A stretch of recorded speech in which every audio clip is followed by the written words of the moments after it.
বুক জ্বালাপোড়া বা পেটের অস্বস্তির জন্যে সেক্লো ওষুধটার সাথে আমরা অনেকেই পরিচিত, কিন্তু আমরা কি আসলেই জানি যে এটা কি, কিভাবে কাজ করে বা কখন এটা ব্যবহার করা নিরাপদ?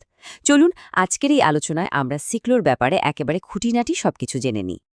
এই যে একটা অস্বস্তিকর অনুভূতি, এটা কিন্তু আমাদের অনেকের কাছেই খুব পরিচিত, তাই না?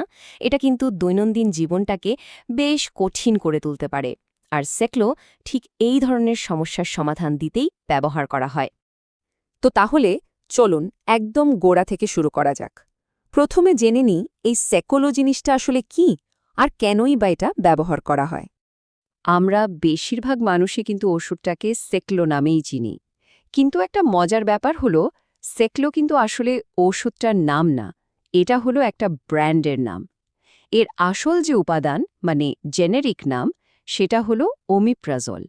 এখন মেডিকেলের ভাষায় যদি বলি, ওমিপ্রাজল হচ্ছে প্রোটন পাম্প ইনহিবিটর বা সংক্ষেপে পিপিআই ক্যাটেগরির একটা ওষুধ। নামটা একটু কঠিন শোনালেও এর কাজটা কিন্তু বেশ সহজ। পাকস্থলীর অ্যাসিড তৈরির যে প্রক্রিয়াটা আছে সেটাকে অনেকটা সময়ের জন্য স্লো করে দেওয়া। আচ্ছা, তাহলে এখন প্রশ্ন হলো, ডাক্তাররা ঠিক কোন কোন সমস্যার জন্য সেকুলো ব্যবহারের কথা বলেন? চলুন এর ব্যবহারগুলো একবার দেখে নেওয়া যাক। এর ব্যবহার কিন্তু বেশ ব্যাপক। ধরুন, সাধারণ গ্যাস্ট্রিক বা ডিউডিনাল আলসার থেকে শুরু করে গ্যাস্ট্রো ইসোফেজিয়াল রিফ্লাক্স ডিজিজ, মানে যেটাকে আমরা জিইআরডি বলি, বা তীব্র অ্যাসিড রিফ্লাক্সের সমস্যা, এমনকি কিছু বিশেষ সিনড্রোম আর হেলিকোব্যাক্টার পাইলোরি নামে এক ধরনের ব্যাকটেরিয়াকে শরীর থেকে দূর করতেও এটা খুব কাজের একটা ঔষধ।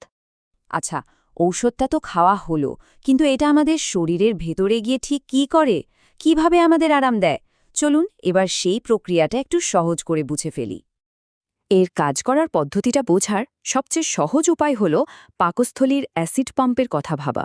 ভাবুন তো, কিছু পাম্প আছে যেগুলো অ্যাসিড বের করে, আর ওমেপ্রাজল সোজা গিয়ে এই পাম্পগুলোকেই টার্গেট করে। প্রক্রিয়াটা কিন্তু একদম সোজা সাপটা। প্রথমে পাকস্থলীর দেয়ারে থাকা কিছু পাম্প বা এনজাইম অ্যাসিড তৈরি করে। এরপর ওমিপ্রাজল এই পাম্পগুলোকে খুঁজে বের করে আর তাদের কাজ বন্ধ করে দেয়। আর এর ফলে অ্যাসিডের উৎপাদন অনেক কমে যায়, যা আমাদের স্বস্তি দেয়। সিম্পল। আর এর কাজ করার সময়টাও কিন্তু বেশ দারুণ। ওষুধটা খাওয়ার মাত্র 1 ঘন্টার মধ্যেই এর অ্যাকশন শুরু হয়ে যায়। 2 ঘন্টার মাথায় এটা তার সর্বোচ্চ পর্যায়ে কাজ করে, আর এর প্রভাবটা কিন্তু 72 ঘন্টা বা প্রায় 3 দিন পর্যন্ত থাকতে পারে। যে কোনো ঔষধের ক্ষেত্রেই কিন্তু সবচেয়ে জরুরি হল এর সঠিক ব্যবহার, কারণ ভুল ব্যবহারে উপকারের থেকে ক্ষতিই বেশি হতে পারে। তাই চলুন এর ব্যবহারের নিয়মগুলো একটু জেনে নেওয়া যাক।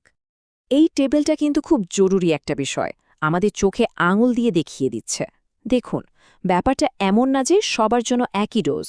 যেমন ধরুন, ডিওডেনাল আলসারের জন্য হয়তো 20 মিলিগ্রামই যথেষ্ট, কিন্তু জোলিঞ্জার অ্যালিসন সিন্ড্রোমের মতো একটা জটিল অবস্থায় শুরুই করতে হয় 60 মিলিগ্রাম দিয়ে। তাহলে সবচেয়ে গুরুত্বপূর্ণ নিয়মটা কি দাঁড়ালো? এই কথাটাই হচ্ছে সবচেয়ে গুরুত্বপূর্ণ। সবসময় রেজিস্টার্ড ডাক্তারের পরামর্শ অনুযায়ী ওষুধ খেতে হবে। নিজের ইচ্ছে মতো ডোজ কমানো, বাড়ানো বা অন্য কারো কথায় এই ওষুধ খাওয়াটা কিন্তু খুবই বিপজ্জনক হতে পারে। একমাত্র একজন ডাক্তারই পারেন রোগীর অবস্থা বুঝে সঠিক ডোজ আর সময়টা ঠিক করে দিতে। চলুন সব শেষে আমরা কিছু জরুরি সতর্কতা আর বিশেষ পরামর্শ নিয়ে কথা বলি। এই বিষয়গুলো আমাদের সবারই কিন্তু জেনে রাখা উচিত। দেখুন, সব ঔষধের মতোই এরও কিছু সাইড এফেক্টস থাকতে পারে। একদিকে যেমন মাথা ব্যথা বা বমিভাবের মতো সাধারণ সমস্যা হতে পারে, অন্যদিকে দীর্ঘদিন ধরে ব্যবহার করলে বা অন্য কোনো ঔষধের সাথে খেলে কিছু গুরুতর সমস্যাও হতে পারে। এই সতর্কতাগুলো কিন্তু একদমই হেলাফেলা করার মতো না। গর্ভাবস্থায় আর স্তন্যদানকালে এর ব্যবহারের ক্ষেত্রে কিন্তু বিশেষ সাবধানতা দরকার। যদিও গবেষণায় দেখা গেছে গর্ভাবস্থায় এটা নিরাপদ, তারপরও ডাক্তারের পরামর্শ ছাড়া এটা ব্যবহার করা একদমই ঠিক না। আর যেহেতু এটা বুকের দুধের মাধ্যমে শিশুর শরীরে যায় কিনা তা নিশ্চিতভাবে জানা নেই, তাই এক্ষেত্রেও বাড়তি সতর্কতা জরুরি। তাহলে চলুন আজকের পুরো আলোচনাটা একবারে সংক্ষেপে দেখে নিই। সেক্লো বা ওমিপ্রাজোল হলো একটা প্রোটন পাম্প ইনহিবিটর, যা পাকস্থলীর অ্যাসিড পাম্পকে বন্ধ করে দেয়। এটা আলসার বা জিইআরডির মতো রোগের চিকিৎসায় কাজে লাগে।